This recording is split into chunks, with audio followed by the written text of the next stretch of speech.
Всем привет, я Марина, и вы на канале Сакрамел. В последнее время все более часто в соцсетях, на мероприятиях встречаю людей с формой ногти-когти. А вы уже видели такие? И я решила тоже попробовать не отставать, выполнить на себе этот тренд и пожить с этими ногтями какое-то время. Удобны ли они или нет? В общем, в этом видео мы с вами будем в этих тонкостях разбираться. Поехали!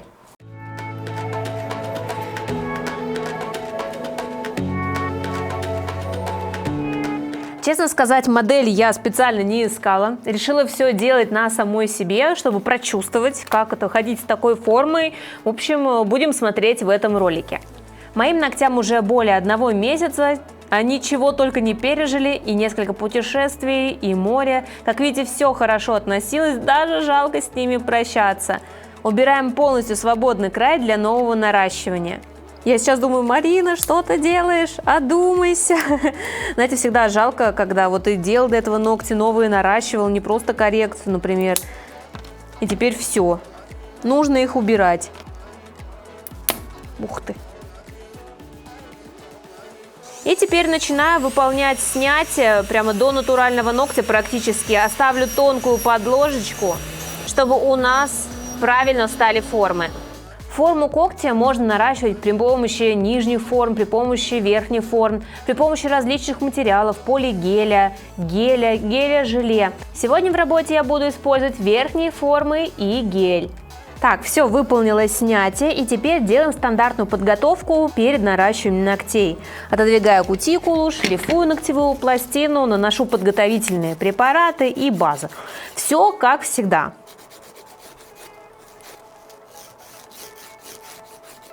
Вообще, такая форма когтя, она не новая. Я ее видела достаточно давно, особенно у зарубежных мастеров.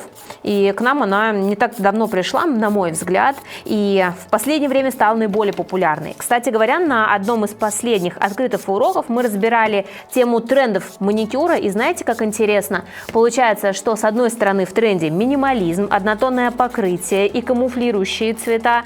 То есть, когда у нас такие нюдовые ноготки, без какого-либо перегруза, без какого-либо дизайна.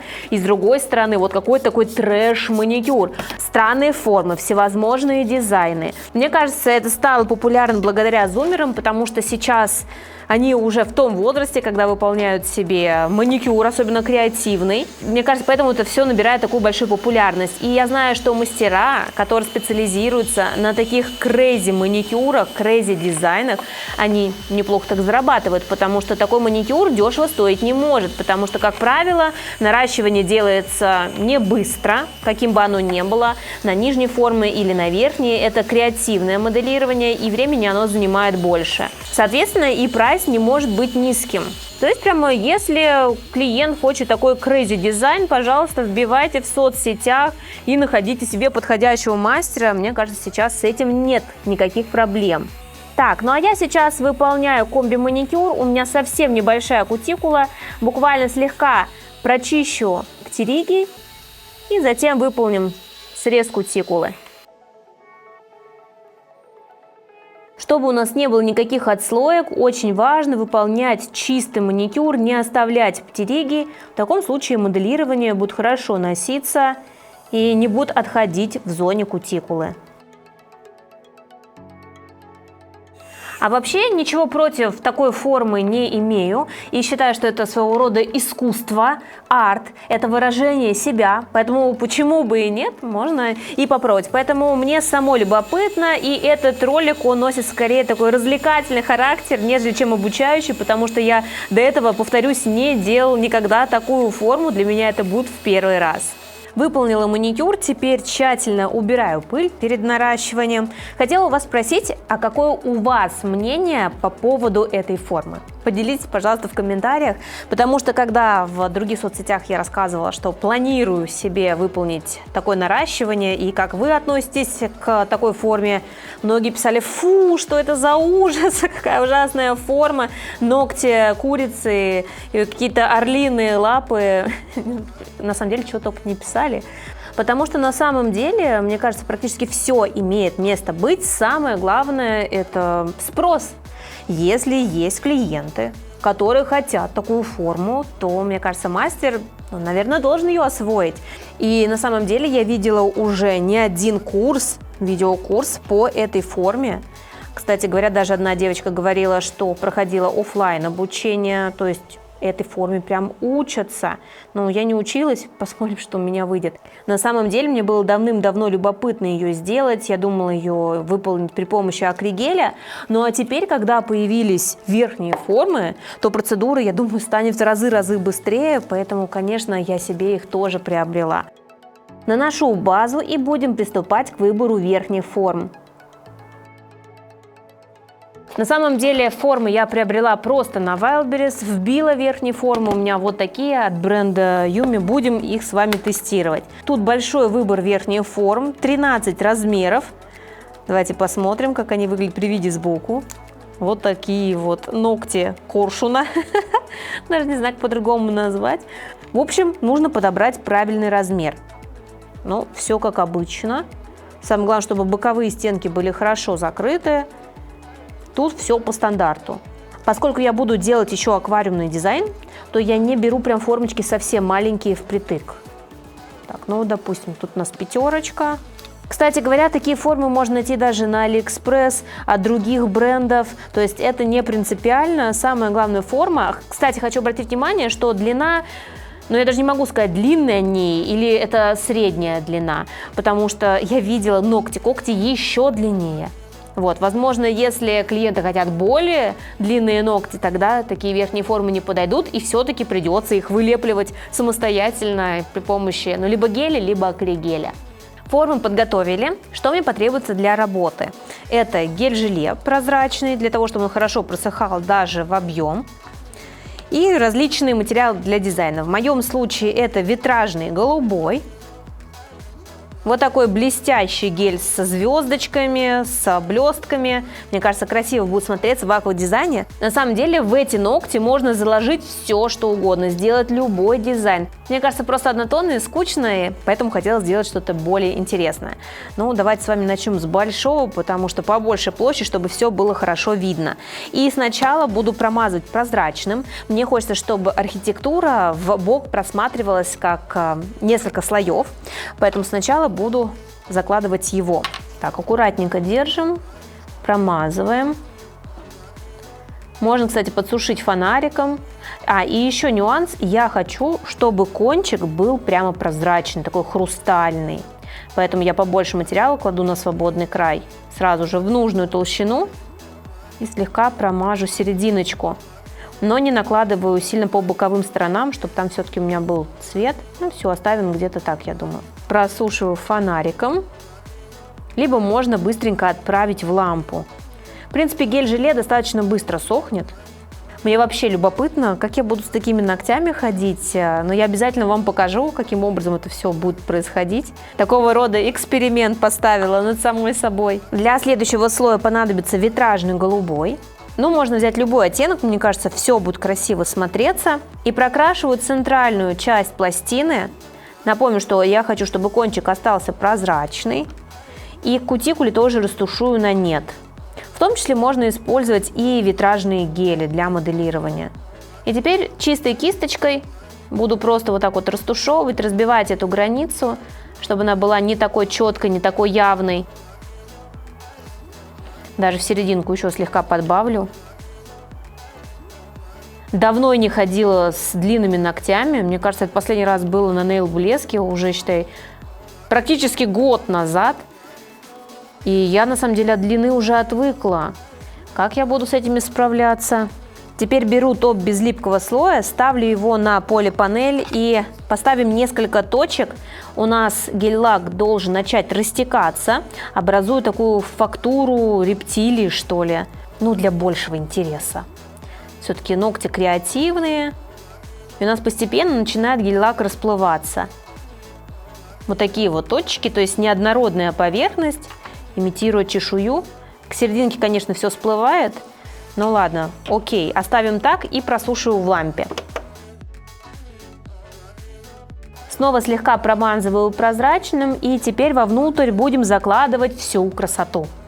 блестки, какие вы хотите, можно добавить какую-либо прорисовку, либо жидкую фольгу, или какую-нибудь слюду. Здесь уже на ваше усмотрение. У меня такие разноцветные шестигранники, даже не разноцветные, а голубые с разноцветным отливом, вот так.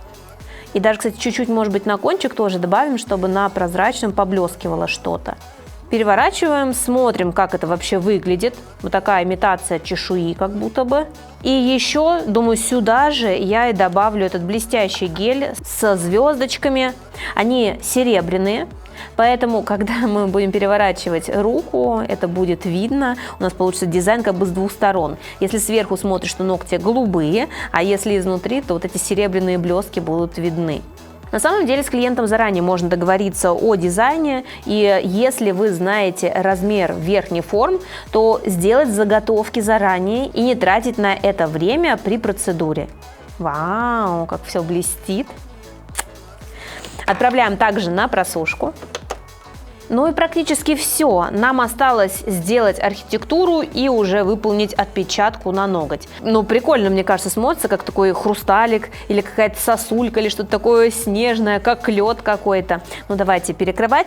Поскольку у меня гель-желе можно было сработать полностью в одну каплю, но я переживаю за такой объем, что, возможно, сейчас все будет вытекать. Поэтому я сначала перекрываю свободный край, кончик, просушу его, а затем буду наполнять ногтевое ложе для того, чтобы отпечатывать на ногтевую пластину. Самое главное тоже с гелем не переборщить, его плохо видно, поскольку он прозрачный. И хорошо необходимо укрепить кончик. Если на кончике будет совсем-совсем мало материала, прям тоненько лежать, то, конечно, кончики будут неносибельные и будут скалываться. А все-таки весь сок этой формы в том, что она такая острая. Даже вот так вот подвытяну еще кончик, наверное, на себя просто по воздуху, чтобы оставить запас на опил. Все, и отправляем в лампу. Пока просушивается, можно подготовить и другие ногти. Нравятся мои ролики? Хотите знать больше о маникюре? Приглашаю присоединиться и получить доступ к базе знаний школы Сакрамел. Более 20 видеокурсов по цене одного с получением сертификата. Они доступны по всему миру. Подробнее читай в описании. И, конечно, подписывайся на канал. Вообще, это очень увлекательный процесс создания дизайна, ведь внутрь верхней формы можно заложить все, что угодно, и каждый раз получать интересные дизайны. Во время создания дизайна клиент, конечно, отдыхает, но можно его тоже подключить. Например, попросить устанавливать типсы в лампу или еще что-то. Ну или пусть отдыхает. Как вы на это смотрите? Для вас прошло буквально несколько секунд, а для меня это несколько минут, и наши типсы с заготовками готовы. Теперь моя задача все эти заготовки отпечатать, поэтому буду промазывать зону около кутикулы все тем же гелем. Также буду слегка добавлять объем по центру, чтобы ногти получились с правильной архитектурой, чтобы все это держалось. И растушевываем к зоне кутикулы, сводя на нет. Подготовила фонарик, чтобы удобнее было самой справляться. Вот такой он сенсорный. И давайте уже будем устанавливать. Кстати говоря, формы в зоне кутикулы очень хорошо подходят. Прям полностью повторяют изгиб кутикулы. Ага, слегка печет. Выключаю фонарик. Переворачиваем. Смотрим изнутри. Так, мне кажется, я уже как-то слегка криво его поставила. На большой длине это очень критично, поэтому нужно смотреть. Так, вот что мы сделаем. Я сделаю небольшую такую разметку, где у меня проходит центральная ось пальца, чтобы мне теперь не запутаться. Слегка с внутренней стороны тоже распределю материал, чтобы не было ступенечки. И отправляем в полноценную лампу на просушку. На большой побольше геля берем. Сколько тут материала уходит, я считаю, что такое наращивание просто не может стоить дешево, вот правда. Мне кажется, у меня практически полбанки уйдет на это креативное моделирование, на такую длину. Теперь будем устанавливать на большой, постараюсь прицелиться сразу. Неудобно мне этот фонарик включить. Все. Фиксируем. Но однозначно это ногти, которые будут привлекать внимание. Я уже прям предвкушаю. Мне интересна реакция моего мужа и как вообще мои дети отреагируют. На самом деле, это, наверное, то, из-за чего мне вот больше всего страшно, чтобы никого не поцарапать, не повредить ничего этими ногтями, да и самой себе, на самом деле, не достать каких-то неприятностей, а то я ведь могу куда-нибудь впечататься. Вот то, что тут вылилось, слегка подубираю апельсиновой палочкой, чтобы не было большой ступеньки. Все, и отправляем на просушку. Ну что, вы готовы? Давайте снимать верхний форм, будем приступать к опилу. На самом деле, конечно, это так интересно, так любопытно. Вот палочкой апельсиновой хочу поддеть в формочку. Опа, вау! Какая аквариумная красота. Слушайте, но сейчас мне нравится. Я не знаю, как по итогу, конечно. Прям такой аквариум объемный получается. Ой. Посмотрим, еще сейчас опилим. Блин, прикольно. Ой, такие они странные, пока что очень странные ощущения. Ну ладно, давайте опиливать, снимать липкий слой. Снимаю липкий слой, в том числе и изнутри, чтобы все было у нас аккуратненько, хорошо, красиво. Если есть какие-то ступенечки, мы выпилим их. На самом деле верхняя форма делает практически 90% работы, потому что остается только буквально слегка подпилить вот боковушечки и слегка нижней параллели. А дугу мы сделаем, выпилим при помощи фрезы.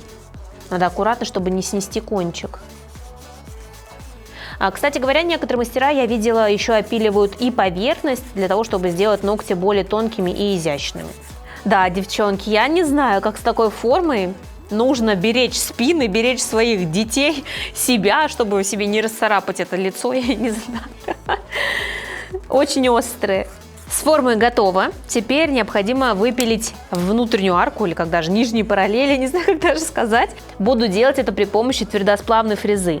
Так, включаю форвард и попробую прям так пройти, сгладить неровности.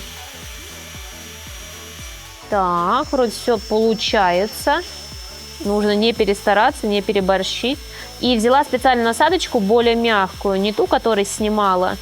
Вообще очень странно. Мы обычно делаем ровные нижние параллели, а тут она такая прям выгнутая, прям очень необычно. И слегка выпиливаю изнанки. Смотрите, как удобно этим ногтем подцеплять, прям отодвигать валик и подлазить в труднодоступные места. И прямо сюда подлезли. Так что, видите, все-таки ногти такие острые имеют место быть. Так, ну вроде все. Мы выполнили опил, выпилили изнанки. И теперь, в принципе, можно уже, знаете, как сделать? Бафиком пройдемся, чтобы вот не было острых граней. И слегка прям по кончику, действительно, чтобы я уж не поранилась. Тогда форма будет более мягкой. Ай, сейчас прямо перчаткой задела ноготь, он прям изогнулся, так больно. Ай. Так что, девочки, кто будет делать когти, предупреждайте клиентов, чтобы осторожно. Все, мы все опилили, пыль убрали, выпилили. Вот уже такой результат. И, в принципе, можно было бы покрыть топом и оставить ногти так. Но мне кажется, будет красиво, если мы добавим еще какой-нибудь дизайн. А вы как считаете? Я буду использовать втирку и нанесу ее в зону около кутикулы. Предварительно покроем топом без липкого слоя. Да, вот этим. Потом только в комментариях напишите, как лучше было без втирки или с втиркой. Я на самом деле всегда читаю комментарии, мне очень интересна обратная связь, вот, поэтому буду ждать от вас их. Но еще наверняка у вас будут вопросы по тем материалам, которые я использовала в сегодняшнем видео. Артикул на верхние формы и на гель я оставлю в нашем телеграм-канале. Там у нас море полезной информации, поэтому переходите по ссылке в описании, подписывайтесь и следите там за обновлениями. Прокрашиваю не всю ногтевую пластину, а только зону около кутикулы и слегка растягиваю до середины ногтя. Все, просушила топ, обезжирила, чтобы втирка лучше наносилась, и будем использовать вот такой блеск. Слегка стягиваю на себя, делая плавный переход амбре.